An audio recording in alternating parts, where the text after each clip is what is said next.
Welcome back গরিব কলকাটিস video. তো আগে যে ভিডিওটা আমি আপলোড করেছিলাম সেই ভিডিওটার অনেকের কোয়েশ্চেন ছিল যে ছাঁচের ঠাকুর বা অরিজিনাল ঠাকুর বলতে তুমি কি বোঝাতে চাইছো?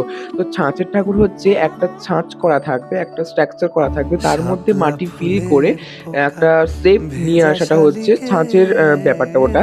আর হচ্ছে অরিজিনাল ঠাকুর ডানা বলতে বাঁশ আজ এবং যিনি খড় দিয়ে যে থমে স্ট্রাকচার গুলো থমে করে মাটি ধূসর লেপে যে কাজগুলো করা হয়ে থাকে, মূর্তি যেগুলো তৈরি হয় সেগুলো হচ্ছে অরিজিনাল ঠাকুর আমি বলতে চাইছি। জাস্ট ফর শাপলা এক্সাম্পল, ঠিক আছে? ফুলের তো এই পোকা যে কাজটা তোমরা দেখছো, ভেজা এই কাজটা অনেকদিন আগে স্যার আমাকে শালিখের দিয়েছিল।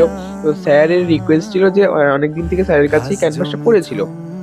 তো থমথমে স্যার হচ্ছে বলছিল যে ধূসর এটাকে আমি ফ্রেম বানাবো।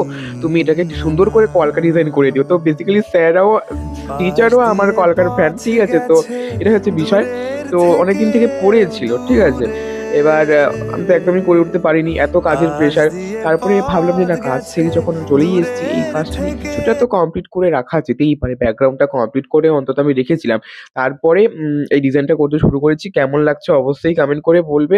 আর কন্টিনিউয়াসলি ভিডিও আমি আনার চেষ্টা করব। এখন থেকে আমি একটু ব্লগ করার চেষ্টা করব। ঠিক আছে, দেখা হচ্ছে অন্য একটা